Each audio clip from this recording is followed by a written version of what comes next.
تو نبی پاک صلی اللہ علیہ وسلم نے انگلی کا اشارہ کیا، چاند دو حصوں میں بٹا۔ کوہ صفا ایک پہاڑی تھی مکے میں، آدھا ٹکڑا پہاڑی کی اس جانب ہوا، آدھا اس جانب، یعنی وضاحت کی اللہ کریم نے کہ ایسے نہ ہو کہ یہ کہہ دی وہ تو ایسے بالکل شک ہوا تو مل گیا، پتہ نہیں میری آنکھوں پہ جادو ہو گیا، ملا ہے کہ نہیں ملا۔ جب ابو جال کو لے لیں، دماغ میں شک تھا، حالانکہ حضور میں کوئی شک نہیں۔ ایک دن آگے کہنے لگا کہ بتائیے میری مٹھی میں کیا ہے؟ تو نبی پاک صلی اللہ تعالی علیہ وسلم نے فرمایا اگر میں نے بتا دیا، کہنے لگا اگر آپ نے بتا دیا تو میں کلمہ پڑھ لوں گا۔ حضور نے فرمایا میں نے بتا دینا ہے پر تو نے کوئی نہیں پڑھنا، میں بتا دینا ہے۔ کہ بتائیے، تو حضور نے فرمایا چل سودا کر لیتے ہیں، اگر جو تیری مٹھی میں ہے وہی بتا دے پھر تیرا کیا خیال ہے؟ تو نبی پاک صلی اللہ تعالی علیہ وسلم نے کہا کیا بھائی ابو جہل کی مٹھی میں؟ تو اس کی مٹھی میں کنکر تھے، کنکروں نے کلمہ پڑھنا شروع کر دیا۔ جب کنکروں نے کلمہ پڑھا، پتھر تھے وہ، انہوں نے کلمہ پڑھا۔ ابو جہل نے وہ کنکر زمین پہ پھینکے، کہنے لگا اوہو تیرا جادو تو پتھروں پہاڑوں پہ بھی چلتا ہے۔ اب جملہ کہنے لگا ہوں سمجھ لینا، ابو جہل گوشت کا آدمی تھا، کنکر پتھر تھے، پتھر کلمہ پڑھ گئے۔ گوشت پوشت کا آدمی تھا پر کلمہ، کیونکہ یہاں کیا تھا؟ شک، اس نے آگے نہیں بڑھنے دی۔ گوشت پوشت کا شخص ہو کے پتھروں سے آگے نکل نبی پاک صلی اللہ علیہ وسلم کی خدمت میں آیا۔ بلکہ وہ جو یہودی والی روایت ہے اس کے پس منظر میں بھی بعض محدثین نے لکھا ہے، اس کو بھی اسی نے بھیجا، کہنے لگا جاؤ نبی پاک سے جا کے کہو اگر وہ درخت آپ کا کلمہ پڑھے تو میں بھی پڑھ لوں گا۔ درخت، اب درخت ہوتے تو جاندار ہیں پر کلمے تو کوئی نہیں نہ پڑھتے۔ درخت سے بھی تو انسانوں سے کلمہ پڑھنے کی بات، اگر درخت پڑھے تو میں پڑھ لوں گا۔ نبی پاک صلی اللہ علیہ وسلم دور بیٹھے تھے، درخت دور تھا، اور امام سیوطی علیہ رحمہ نے لکھا ہے درخت بھی کیکر کا تھا۔ نبی پاک صلی اللہ علیہ وسلم نے فرمایا اس یہودی سے کہ تو جا کے درخت کو کہہ کہ تجھے نبی پاک بلاتے ہیں۔ فرمایا میں گیا تو پھر تم نے کہنا جادو کر کے بلایا ہے۔ احتیاط بھی کی، ہر چیز آنکھوں کے سامنے رکھی، تو جا کے کہہ کہ تجھے بلاتے ہیں۔ وہ بندہ گیا، جا کے کہنے لگا، اور امام سیوطی نے اس کو لکھا ہے، کہنے لگے اس نے نبی پاک کا نام بھی نہیں لیا، کیونکہ ابو جہل اینڈ کمپنی کو پتا تھا کہ مصطفیٰ کے نام میں بھی بڑی برکت، خالی نام بھی نہیں لیا۔ کہنے لگا درخت وہ جو سامنے بیٹھے ہیں نا وہ تجھے بلا رہے، نام نہیں لیا حضور کا، وہ جو سامنے بیٹھے ہیں نا، جاءت لدعوتہ الاشجار ساجدۃ۔ امام بوصیری کہتے ہیں درخت آیا اور سجدہ کرتا ہوا، زمین چیرتا ہوا آیا۔ کس طرح آیا؟ پہلے آگے جھکا، پھر پیچھے جھکا، دائیں جھکا، بائیں جھکا۔ یہاں بھی لکھنے والوں نے لکھا ہے کہ وہ نہ درخت اپنی جڑیں اکھیڑ رہا تھا، جب چلنا تھا نا اس نے حضور کی طرف آنا تھا تو آگے دائیں بائیں ہوا، جڑیں اکھیڑ رہا تھا۔ لیکن ہمارے استاد جب ہمیں یہ روایت پڑھایا کرتے تھے تو کہتے تھے جڑیں نہیں اکھیڑ رہا تھا، جب اس نے سنا مجھے نبی پاک نے بلایا تو اسے وجد ہو گیا تھا، وہ جھومنے لگ گیا تھا، جھوم رہا تھا، حضور نے مجھے بلا لیا، جاءت لدعوتہ الاشجار ساجدۃ۔ تو درخت آیا، اس نے آ کے نبی پاک کو سجدہ کیا، لکڑی کا بنا ہوا درخت ہے، سجدہ کیا۔ سجدہ کرنے کے بعد درخت اٹھا اور اٹھ کے اس نے نبی پاک کا کلمہ پڑھا۔ وہ جس کو ابو جہل نے بھیجا تھا نا یہودی، وہ درخت کی حالت دیکھ کے کلمہ پڑھ گیا، وہ کلمہ پڑھ گیا، لیکن یہی بے ایمان کہنے لگا ہوئے ہوئے ان کا تو درختوں پہ بھی جادو چلتا ہے۔ لا ریب فی، شک قرآن پاک میں، لیکن اگر بندے کے دماغ میں ہو اس کا علاج ہے کوئی، ادھر ہی شک بیٹھ جائے۔ کوئی سادی مثال دیتا ہوں کہ سامنے دیوار صاف ہو لیکن گرد اگر آئینے پہ پڑی ہو، دیوار صاف کرنی چاہیے کہ اینک کا شیشہ صاف کرنا چاہیے؟ ساری زندگی لوگ دیوار صاف کرتے گزار دیتے، ساری زندگی تراش خراش کرتے گزار، اپنی مرضی کی پینٹنگ کرتے گزار دیتے ہیں، پر اپنی آنکھ کی پتلی صاف نہیں کرتے، آنکھ کی پتلی صاف نہیں کرتے۔ کسی نے حضرت رومی سے کہا تھا حضور دنیا میں کوئی اچھا ملتا نہیں، فرمانے لگے تھوڑا رونا شروع کر تاکہ تیری پتلیاں وضو کر لیں، وضو کر لیں، وہ انہیں پتہ چل جائے کہ کتنے صاف ستھرے لوگ دنیا میں پائے جاتے ہیں۔ ابو جہل پھر آ گیا، کہنے لگا اگر آپ چاند کے 2 ٹکڑے کر دیں تو میں کلمہ پڑھنے کو تیار ہوں۔ اچھا یہاں بھی بڑی مزے کی بات ہے، اللہ نے پہلے کہہ دیا نبی پاک کو کہ ان الذین کفروا سواء علیہم انذرتہم ام لم تنذرہم لا یؤمنون۔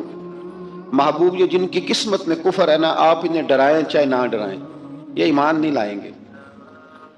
کنکروں نے بھی کلمہ پڑھ لیا، درختوں نے بھی پڑھ لیا، سارا کچھ ہو گیا، اور اللہ نے بھی کہہ دیا کہ محبوب اس بے ایمان نے کلمہ نہیں پڑھنا، پر حضور نے فرمایا یہ پڑھے نہ پڑھے ہم نے میدان نہیں چھوڑنا، جتنی دفعہ آئے گا نا ہم اسے ضرور معجزہ دکھائیں گے، جتنی دفعہ آئے گا، ہم کیوں میدان چھوڑیں؟ آگے کہنے لگا جی اگر چاند کے 2 ٹکڑے کر دیں تو اقتربت الساعۃ وانشق القمر، تو نبی پاک صلی اللہ علیہ وسلم نے انگلی کا اشارہ کیا، چاند 2 حصوں میں بٹا۔ کوہ صفا ایک پہاڑی تھی مکے میں، آدھا ٹکڑا پہاڑی کی اس جانب ہوا، آدھا اس جانب، یعنی وضاحت کی اللہ کریم نے کہ ایسے نہ ہو کہ یہ کہہ دی وہ تو ایسے بالکل شک ہوا تو مل گیا، پتہ نہیں میری آنکھوں پہ جادو ہو گیا، ملا ہے کہ نہیں ملا۔ جب ٹوٹا تو حدیث پاک میں آتا ہے کہ آدھا چاند کوہ صفا کی ادھر گیا اور آدھا تو پہاڑی تھی، چاند نیچے آیا، پہاڑی کے گرد گھوما، آگے جا کے ملا، یعنی وقفہ دیا گیا باقاعدہ دیکھنے کا، سمجھنے۔ پوری دنیا میں جتنے لوگ اس وقت چاند دیکھ رہے تھے، ہندوستان تک روایتوں میں ملتا ہے کہ لوگوں نے گواہی دی کہ ہم نے چاند ٹوٹتے دیکھا ہے۔ زمانہ مان گیا، لوگوں کی چیخیں نکل گئیں، لوگ قدموں میں گر گئے، پر وہ جس کے دماغ میں شک تھا نا وہ نہیں مانا۔ شجر و حجر پہچان گئے پر انسان کی نظروں میں شک ہی رہا۔ دنیا میں سب سے مجبور، کمزور، بزدل، کم فہم بندہ وہ ہے جس کے دماغ میں شک ہے، سب سے کم فہم آدمی، اس کی فراست روحانیہ زیرو ہے، وہ ایک ناکام شخص ہے، اس کو کسی پہ بھی شک پڑ جائے، کسی پہ بھی۔ ہم نے دیکھا ہے جو عورت اپنے مرد پہ شک کرنے لگ جاتی ہے اس گھر کا کوئی علاج ہی نہیں ہوتا۔ جو شکوہ کرتی ہے روٹی کا، پیسوں کا، وہ کسی دور میں مسئلہ اس کا حل ہو جاتا ہے۔ جو نافرمان ہوتی ہے اس کا بھی مسئلہ کسی نہ کسی زمانے میں حل ہو ہی جاتا ہے۔ یہ جس کو شک پڑ جاتا ہے نا، شک، اس کا مسئلہ قیامت کی صبح تک حل نہیں ہوتا۔ اگر مرد کو شک پڑ جائے اس کا مسئلہ بھی کبھی زندگی میں دوبارہ حل، یاد رکھیں۔ یہ جو شکوک و شبہات ہے نا، قرآن پورا شکوک و شبہات کا ازالہ کرتا ہے، کافر کے سوال کا جواب دیتا ہے، منافق کے سوال کا جواب دیتا ہے۔ قرآن مجید ہر ایک کی تسلی کراتا ہے، لیکن شروع میں بتا دیا کہ لا ریب فی، شک والی گنجائش اس میں۔ لوگ آج تک شک کر رہے ہیں کہ اللہ کا کلام ہے کہ نہیں، آج تک لوگ کہیں۔ تو میرے بھائی، شکوک والی زندگی کمزور ہوتی ہے، شکوک والی۔ عقل مند لوگوں کی زندگی کمزور زندگی ہے۔ صحابہ کرام عمل والے لوگ تھے، وہ بحثوں میں الجھے رہتے تو عمل نہ کر پاتے۔ ہمارے ہاں نا بحث ہوتی ہے جس مسئلے کا کوئی تعلق ہی نہیں، الجھنوں سے نکل آئیں۔ عمل کا رستہ، بحث جو ہوتی ہے یہ عمل کا رستہ روکتی ہے۔ عقل مند نہ بنے، فرما بردار بنے۔ میرے بھائی، شکوک و شبہات والی جو لائف ہے، لیکن نا انبیاء کرام علیہ السلام کے بارے میں شکوک و شبہات ہیں، اولیاء عظام کے بارے میں۔ اب ایک نیا شک پیدا ہو گیا ہے کہ فیض ملتا ہے کہ نہیں ملتا۔ ہم نے فلانے ولی کو دیکھا نہیں، ساری زندگی اس کا نام لیا، فیض ملے گا کہ نہیں؟ غوث پاک کو دیکھا نہیں، ساری زندگی قادری کہلایا، فیض ملے گا کہ نہیں؟ خواجہ اجمیر کو دیکھا نہیں، چشتی کہلائے، فیض ملا کہ نہیں؟ صابر پیا کو دیکھا نہیں، صابری کہلائے، فیض ملا کہ نہیں؟ او خدا کے بندے، فیض وہ چیز ہے جو نظر نہیں آتی پر محسوس سب سے زیادہ ہوتی ہے۔ ملے تو حضرت اویس کرنی بھی نہیں تھے نبی پاک سے، وہ بھی نہیں ملے تھے، ملاقات ان کی بھی نہیں ہوئی تھی۔ کیا کہو گے؟ ملاقات نہیں ہوئی، لیکن فیوز و برکات کا یہ عالم ہے کہ میرے محبوب نے فرمایا وہ دعا کرے گا تو اللہ میری امت کی بخشش فرمائے گا۔ تو آپ ہمارے صوفیاء میں ایک سلسلہ اویسیہ ہے، سلسلہ اویسیہ میں اکثر ملاقات نہیں ہوتی، اکثر نہیں ملاقات ہوتی بغیر دیکھیں نا، آپ جب کسی کا نام جپتے ہیں، جب کسی کا نام لیتے ہیں، جب اسی کا ذکر کرتے ہیں، جب اسی کے تذکرے میں رہتے ہیں، تو اللہ تبارک و تعالیٰ کے یہ جو کامل لوگ ہوتے ہیں یہ متوجہ ہو جاتے ہیں، ان کی توجہ ہوتی ہے۔ اور خود سرکار نے فرمایا 2 آپس میں محبت کرنے والے، ایک مشرق میں ایک مغرب میں، قیامت کے دن اللہ دونوں کو جنت میں اکٹھا فرما دے گا۔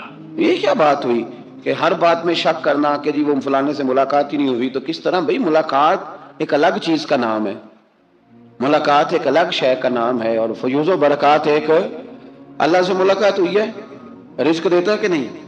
زندگی دیتا ہے، ساری چیزیں دیتا ہے، تو ملاقات تو کوئی نہیں کرتا۔ تو اس لیے ہر چیز کو ٹھیک ہے، وہ جو جگہ، جس جگہ پہ جو بات ہے اس کو وہاں رہنا چاہیے، لیکن یہ شکوک ہیں، ان سے باہر نکلیں، ان سے باہر آئیں۔